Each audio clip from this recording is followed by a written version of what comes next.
Welcome back to the channel, my friends. Warhammer Man Studios. I'm Warhammer Man, and today we're taking a look at Age of Sigmar Spearhead, starting a new army for Warhammer Age of Sigmar. This video is sponsored by CMO Games. More on that later. Alright, so we've got 24 different Spearhead boxes, all available currently. $145 a piece, but rather than going into the actual breakdown of like the price and value of each of these boxes, we're going to talk specifically about each faction and what it contains, and then just sort of rate it on a scale of 1 to 10 as to whether or not it represents the faction with its composition, and then also just a basic breakdown of what the actual faction is good at, what the Spearhead box is good at, and whether or not it's a good starting point for that army. So first we have the Stormcast Eternal Spearhead. So there are two Spearheads for the Stormcast Eternals. This is the first one and the older of the two. You have 10 Vindictors, which are your sword bros. You've got 3 Annihilators, which are very heavily armored and also hit hard. You've got one of the Chariots, which is fast with a little bit of ranged attacks. And then you have your Banner Bearer that gives some nice little buffs, a standalone character, and then you also have Yndrasta. So overall, this does a pretty good job representing the Stormcast Eternals. They are heavily armored knights. They're very durable with their nice armor saves. And they also have pretty good damage output. They're able to utilize the core abilities inside the book. You have the Chariot, which is pretty quick. You have Yndrasta, who has wings, so she's pretty quick as well. And then you also have the Annihilators, which arrive later in the game to put them exactly where they need to be. So you have good mobility, good durability, and overall does a pretty good job representing the faction. And I think this represents an excellent starting point for a Stormcast Eternals army. I'm going to give this one a 8 out of 10. Alright, and then next we have Spearhead Daughters of Cain. So these are basically your dark elves or like blood elves. They tend to be much more fragile. They have very limited armor saves. You have one squad of witches that are pretty quick and hit pretty hard, but they're going to die easily. You have one squad of the snake ladies, which have pretty good ranged attacks. They're also fairly quick. And then you have one squad of the mounted warlocks, again pretty quick. And then you also have your snake lady character. So you're going to be able to do quite a bit of damage with these. They're relatively fast. They have nice ranged attacks. I think they do a pretty good job representing the overall faction and a nice jumping off point for the army. But I think you'll find in general that these are pretty killy, but they're going to die pretty easy as well. So you're definitely not going to have the staying power of some of the more heavily armored units in the game. You don't really have like a centerpiece model either. But overall, pretty good starting point for a Daughters of Cain army. I'm going to give this one a 7 out of 10. Alright, and then next we have Spearhead Blades of Khorne. So the Blades of Khorne are almost all exclusively close combat. Your army is led by the Slaughter Priest, who hits pretty hard in combat. You have 3 of the Mighty Skull Crushers, and these are your mounted cavalry, very durable and also hit pretty hard. Then you have 10 of the Blood Warriors. These are more of like your cheap chaff for the army, and then 10 of the Blood Reavers, your more heavily armored infantry. So you do have a little bit of speed in the Blood Crushers, but overall you're going to be marching on foot. Your army rule is going to allow you to move a little bit quicker to get closer to combat, which is going to help out with your lack of overall speed. You do have a decent amount of armor, high toughness on the Blood Crushers as well. You have 0 ranged, but obviously very thematic, as the goal of these guys is to get in combat and kill stuff. So a really nice selection of models and model range. I'm going to give this one an 8 out of 10 as it does an excellent job representing the faction. And next we have Vanguard Hedonites of Slaanesh. So your army is going to be led by one Shard Speaker of Slaanesh. She is a sorceress, so that's good. You're going to have a little bit of magic in this one. You then have 3 of the Slangor Fiends, 5 of the Slickblade Seekers, and then 10 of the Blissbarb Archers. So pretty nice representation of the overall model range. You're going to have some speed with your cavalry and some nice buffs. You're going to have a little bit of durability with the Slangors, a little bit of magic with the Shard Speaker, and then some ranged with the Blissbarb Archers. You're going to be able to take advantage of your army rule, buffing up your units as you do various things throughout the game, offering your opponents some buffs, but at a cost. And definitely a nice representation of not only the actual model range, but also the overall like theme and gameplay of the Slaanesh army. So I'm going to give this one an 8 out of 10 for Slaanesh. And then next we have the Spearhead Kharadron Overlords. So the Kharadron Overlords are your dwarf faction for Warhammer Age of Sigmar, but instead of like your more traditional dwarves, they're focused in a little bit more on like range and technology. So your army is going to be led by the Arcanaut Admiral, a powerful combat character. Then we also have the Arcanaut Frigate, which is a very nice centerpiece model in your flying ship. And then we have 3 of the Engine Riggers, who are going to give you a little bit of speed. And then we also have 10 of the Arcanaut Company models. They're going to give you a little bit of ranged attacks. So you got pretty good mobility, you've got pretty good shooting, you've got pretty good combat. And overall, this does an excellent job representing the Kharadron Overlords, or like your Sky Dwarves. They're very high tech, but you're not going to have any magic. And overall, I think there's a really thematic army. It's got a little bit of everything that represents the range. I'm going to give this one an 8 out of 10. Then next we have the Spearhead Idoneth Deepkin. So these are your Sea Elves, led by one Isharan Soulscryer. This is going to give you some magic. Then we have the Achillean Alopex, going to give you some speed and some hard-hitting firepower. Then we have 3 of the Morsar Guard, and then we have 10 of the Narati Thralls. So your Thralls are your basic troops. They're going to be able to smack in combat. You've got decent buffs from the Soul Scryer and a nice representation of magic. And then you have your light cavalry and then also your heavy hitting cavalry with the Shark. This does a pretty good job representing the range and pretty good box set. Going to be able to take advantage of the army rule. You're going to have lots of different directions you can go with this. And I think overall this is a nice starting box. I'm going to give this a 7 out of 10. All right, and then next we have the Ogre Maw Tribes. So this is your Ogre faction for Age of Sigmar. You're going to have one Tyrant, who is a very powerful and very durable character. You're going to have one Iron Blaster, which is going to give you some hard-hitting firepower. You have 2 of the Mournfang Riders, which are going to give you a little bit of that much-needed speed. You have 4 of the Lead Belchers, which are going to give you some shooting power and also some durability. And then we have 6 of the Gluttons, which are your overall Ogre troops. They are very strong and very durable. And then we have 4 of the Noblars, your little Goblin companions. So once again, I think this box set does an excellent job representing the faction. While you will be lacking in magic, you're going to have a lot of durability, a lot of staying power and killing power. You've got a little bit of mobility, a little bit of range firepower. And I think overall this does an excellent job representing the faction. Ogres are very strong in Age of Sigmar. I'm going to give this box set an 8 out of 10.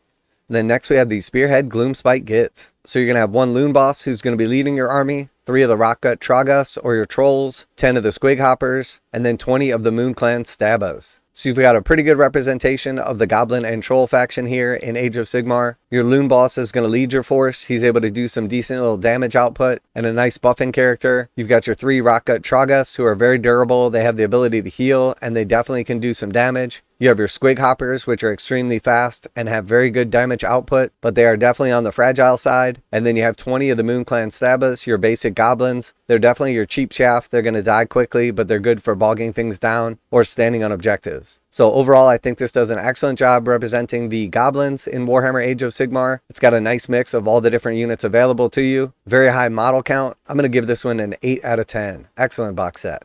All right, and then next we have the Soulblight Gravelords. So these are your undead and vampires of Warhammer Age of Sigmar. You're going to have one vampire lord leading the pack. He's going to give some important buffs to your army. He has the ability to heal. You're also going to have 3 of the Vergeist, who are going to give you some speed and nice damage output. You're going to have 5 of the Blood Knights, once again going to give you some speed. The mounted vampires are very good in gameplay. They're also super durable. And then you have 20 of the Death Rattle Skeletons, your cheap chaff. Very nice models in this box set. Does a great job encapsulating the overall theme of the Soulblight Gravelords. And again, composition and gameplay wise, I think this is going to do an excellent job representing the faction on the table. I'm going to give this one an 8 out of 10. All right, and then we have the Oar Bone Reapers. So another one of your death factions, led by the Mortison Soul Reaper, a powerful wizard. You have the Gothazar Harvester, who's a nice centerpiece model, very durable and nice damage output. You have 5 of the Cavalos Death Riders, who are going to give you some nice speed and damage output. And then you have 20 of the Mortek Guard, who are your basic infantry. So overall, I think this faction does a good job representing what you're going to expect from a larger army in gameplay. Definitely lacking on the shooting side, but you're going to have a decent amount of speed, a decent amount of durability, and some reanimation. You've got some magic, and I think overall this is a nice representation of the faction, a nice starting point for a new army, and the Oar Bone Reapers are very powerful in the game. I'm going to give this box set an 8 out of 10. And next we have the Spearhead Sylvaneth. So you're going to have a Branch Witch leading your army. You're going to have 1 Tree Lord, 3 of the Kurnoth Hunters, and then 5 of the Tree Revenants. So this box set is definitely lacking a bit on the model count, especially compared to some of the other box sets. But you do have a really nice centerpiece model in the Tree Lord. He's very durable. He's got very high damage output. The Revenants are pretty good in gameplay. And the Branch Witch is going to add in some nice buffs and damage output. And then your Kurnoth Hunters are going to give you a little bit of ranged attacks. And even though you don't have any cavalry or any quick units in this army, part of what makes the Sylvaneth so good is that they have the ability to move around the table using their magic and army rule. And I think overall this is a nice box, but definitely lacking in the model count. It does have a centerpiece model, which is really nice. It's got a nice mix of what you would be using in your larger games and is a pretty good jumping off point for your actual army. But because of the lack of model count in this box set, I'm going to give it a 7 out of 10. But realistically, this is definitely a good jumping off point for the Sylvaneth and overall represents the army in larger games. All right, and then we have the Spearhead Scaven. So led by the Grey Seer, a powerful sorcerer. Then we have 20 of your Clan Rats, which are your cheap chaff. 3 of the Storm Fiends, which are going to give you some nice durability, some hard hitting in combat, and also some decent shooting attacks. And then you also have the Warp Lightning Cannon, which is a very good artillery piece, able to chew straight through anything on the table. Overall, nice box set, nice model count, and does an excellent job representing the Skaven on the tabletop. You've got a lot of cheap chaff with a nice character to hold objectives. You've got a durable unit in the Storm Fiends that's good in shooting and combat. And then you also have a very powerful artillery piece, the Warp Lightning Cannon, which can deal with anything. So very nice box set right here. I think this one is an excellent job representing the Skaven on the tabletop. It's got a nice model count, a little bit of everything. It is a little bit on the slow side as you don't have any cavalry or anything like that. But taking advantage of your actual army rule, I think this is a nice box set. I'm going to give it an 8 out of 10 and a great jumping off point for a Skaven army.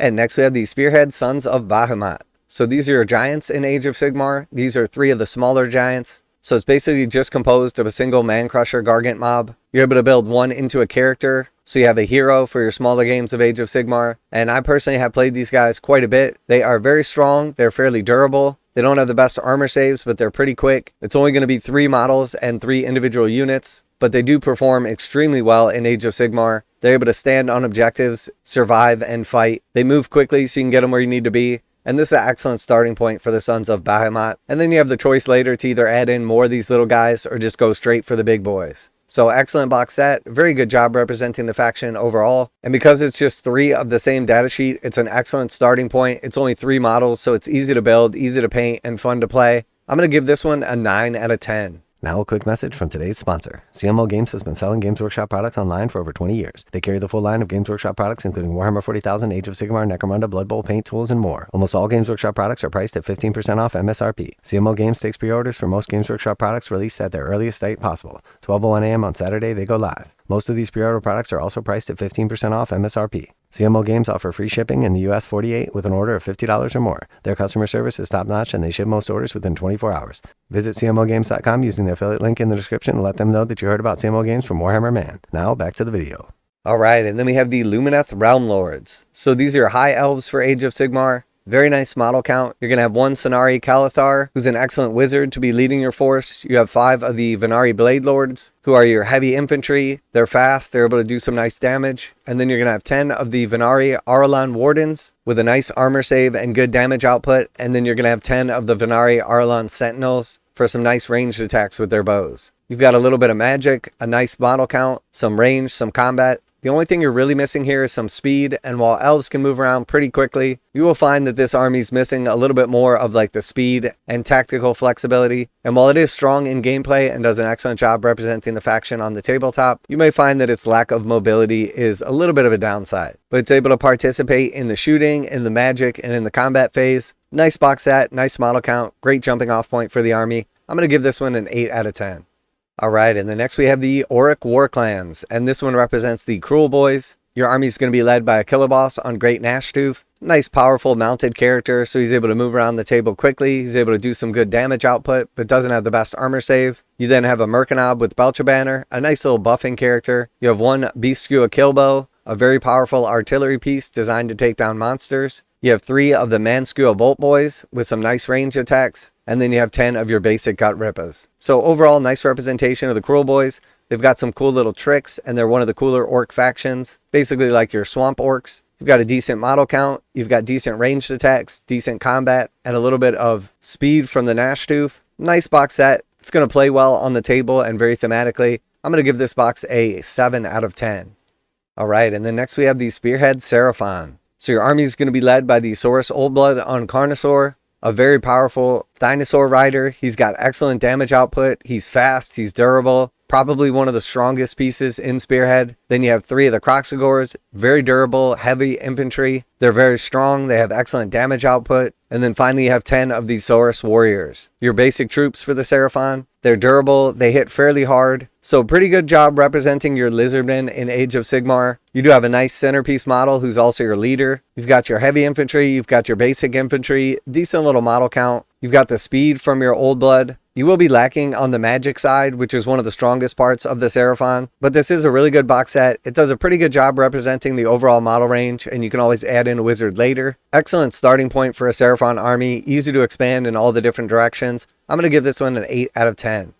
Alright, and then next we have the Spearhead Night Haunt. So these are your ghosts in Age of Sigmar. So you have 1 Knight of Shrouds, you have 10 of the Grimghast Reapers, 20 of the Chain Rasp Horde, and then 3 of the Spirit Hosts. So pretty good starting point right here. You've got a lot of cheap chasp in the Chain Rasps. Overall, the faction is pretty quick on the table. The Knight of Shrouds has some nice damage output. The Grimghast Reapers are a little bit more of like your heavy infantry. You will find that once again, this faction is definitely more of a glass cannon. You're able to move and get where you need to be. You're able to do a decent amount of damage where you need it at. You've got a nice model count, decent survivability. You're definitely lacking on the ranged attacks and magic with the Night Haunt, but you're able to move around quickly, do what you need to do, and outmaneuver most of your opponents. So pretty good box set right here. Nice model count, good starting point for your army, and you can add in some of like the more heavy hitters later on, some of the more powerful wizards. So again, nice starting point for your army, good model count. I'm going to give this one a 7 out of 10.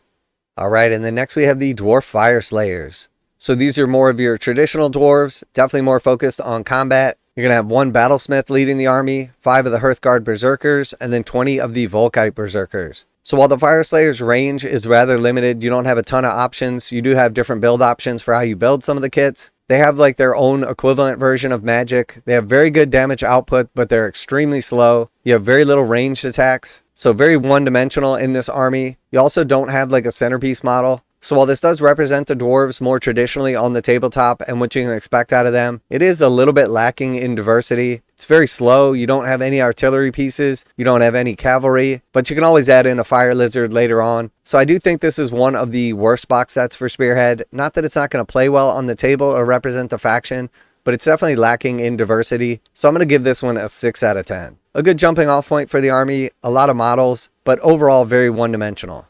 All right, and then we have the Spearhead Slaves to Darkness. So these are basically like your Chaos version of the Stormcast Eternals. You're going to be led by 1 Chaos Lord, a powerful character in combat. You have 1 Chaos Chariot, which is going to give you some nice little speed, decent damage output, and survivability. Then you have 10 of the Chaos Warriors, heavily armored infantry, and then 5 of the Chaos Knights, some nice heavily armored cavalry. So you're definitely lacking in magic and ranged attacks in this box set, but you do have a very durable army, a nice model count. You've got good speed and damage output from the Knights and the Chariot. And while it's definitely lacking in the magic and ranged attacks, it does a pretty good job representing the faction. It has some powerful wizards you can add in later as you expand your force, but has all of the core components that you would expect in a Slaves to Darkness army. So I'm going to give this one a 7 out of 10. Nice box set, great place to start off with if you're looking to build into Slaves to Darkness. All right, and then we have the Spearhead Disciples of Zinch. So you have your Magistar on Disc of Zinch. He's going to give you some of your wizard spells. He's pretty quick on his disc. Then you have 3 of the Screamers of Zinch. Very mobile, but also a little bit on the fragile side. You have 3 of the Flamers of Zinch. They're going to give you some close range firepower. We have 10 of your Zangors, your basic goat boy troops. And then you have 10 of the Carrick Acolytes. So decent amount of cheap chaff, some more elite units with like a very dedicated purpose, and then a strong character. Definitely does a good job encapsulating the Chaos faction that is represented by Zinch. They are very powerful sorcerers, so obviously you're going to want to add some more wizards in as you expand your force. You have a lot of other cool models that you can add into your force as well. Decent model count, nice versatility. Overall, this does a great job capturing the theme of Zinch. You are going to be lacking a little bit on your range support. You don't have a lot of staying power. And the magic in this box set is fairly limited, but for a starting army, I think this is an excellent place to start. You got quite a few models, quite a few very dedicated units. You can move around quickly where you need to. You can buff and debuff your enemies. You got nice damage output. I'm going to give this one a 7 out of 10. Nice starting point for a Zinch army. And then next we have your Chaos Maggotkin of Nurgle. So this is your Nurgle Chaos faction. You're going to have 1 Spoilpox Scrivener leading your force, 10 of your Plague Bearers of Nurgle, your basic demon troops, 5 of the Putrid Blight Kings, some heavily armored, very durable infantry, and then you have 2 of the Puscoil Blight Lords, your flies. So they are very important as they're going to add in a little bit of extra durability and a lot of extra speed that you're going to be lacking overall otherwise. The Blight Kings are strong, durable infantry. The Plague Bearers are more of your cheap chaff. And then the Spoilpox Scrivener is going to give you some nice buffs. Definitely lacking a little bit on the magic side here, but you got a nice mix of your demons and your mortals. You've got some much needed speed from your flies. And then alternatively, you could build one of them as a character. Great jumping off point for your army, and you could potentially even pick up 2 of these as you expand your force. Nice composition, strong faction. I'm going to give this one an 8 out of 10. And then next we have the Spearhead Flesh Eater Courts. So this is your sort of undead ghoul faction in Warhammer Age of Sigmar. You're going to have 1 Abhorrent Archregent, a powerful, fast character to lead your force. Then you're going to have one of the Vargulf courtiers, who is also fast. He's got decent survivability and decent damage output. Then you have 3 of the Morbeg Knights, some heavy cavalry with wings. They're going to be able to get around the table fast. They have good damage output, and again, they're survivable. And then you got a little bit of cheap chaff in your 10 Crypt Guard. So you've got some speed, you've got some mobility, you've got nice damage output and survivability, but you're definitely lacking on the magic, which is an important part of the Flesh Eater courts. They also tend to focus heavily in on their characters, which are very important, which only have 1 in this box set, but there's lots of other cool stuff you can add in later. Overall, the range itself is a little bit limited, but you have some of the coolest centerpiece models with things like Usharan that you can expand out into. You have a nice model count, nice diversity with your cavalry, nice speed with your wings, good survivability with some of your larger monsters. So overall, nice box set. I'm going to give this one an 8 out of 10. Great jumping off point, and you could definitely pick up multiples of these if you wanted to, but you are going to be wanting to focus in on some more characters as you expand your force. Alright, and then last but not least, we have the Cities of Sigmar. So starting off with the Free Guild Cavalier Marshal, your mounted commander. Then you have 1 of the Ironweld Great Cannons, so very nice artillery piece. 5 of the Free Guild Cavaliers, some strong cavalry, and then 10 of the Free Guild Steel Helms. So overall, good little diversity in this box set. You've got some speed, you've got some shooting, you've got a strong character that's mounted, so you can get where he needs to be and do some nice damage. You got a nice model count, some good cheap chaff, overall decent armor saves. So pretty nice composition for the Spearhead Cities of Sigmar. Great jumping off point for your army. Again, you're going to want to lean in on some more like characters as they add some very important buffs as your army gets bigger. But you could easily pick up 1 of this box set or potentially even 2 of them as you expand your force. And it would do a great job representing the Cities of Sigmar on the tabletop. I think this is a really nice box set. Very nice models inside here. Good composition. I'm going to give this one an 8 out of 10.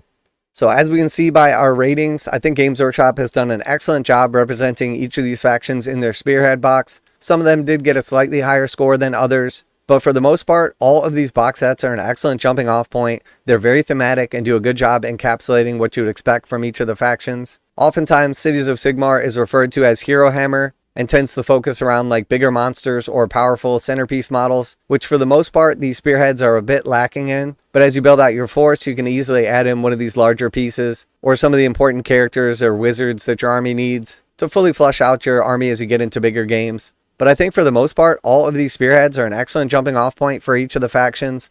They do a good job representing them on the table, and while some of them are a little bit one-dimensional, I think you'll find that for the most part they do reflect how the armies play in larger games. So if you're not sure exactly which ones you like, you're not sure if you're going to love their game style, the Spearhead boxes are a great place to start because it's going to give you an accurate reflection of what to expect in your larger games. So very cool box sets right here. Definitely a great job at Games Workshop encapsulating the overall like thematic feel of each of the armies. Nice diversity in these box sets. Not too much redundancy between them. And I think that whichever Spearhead you choose, whichever faction you decide to play, you're going to be very happy with them. If you enjoy how the Spearhead plays, and you feel confident in building out a bigger army to get up to the full 2,000 points for your larger games of Age of Sigmar. So let me know which one of the Spearhead boxes is your favorite. Let me know how you enjoy them in gameplay, and if you think they fully represent the faction, and if you find them thematic. Which of these Spearheads has been the most fun to play? Which one has been the worst to play against? Are there any that you think are particularly overpowered? Always like to hear back from you guys in the comments. And as always, special thanks to CMO Games for sponsoring the channel. Check out the link in the description to save 15% on most Games Workshop products. And make sure to tell them that Warhammer Man sent you. So that is our Spearhead overview for Warhammer Age of Sigmar. I'm Warhammer Man, and I'm out of here.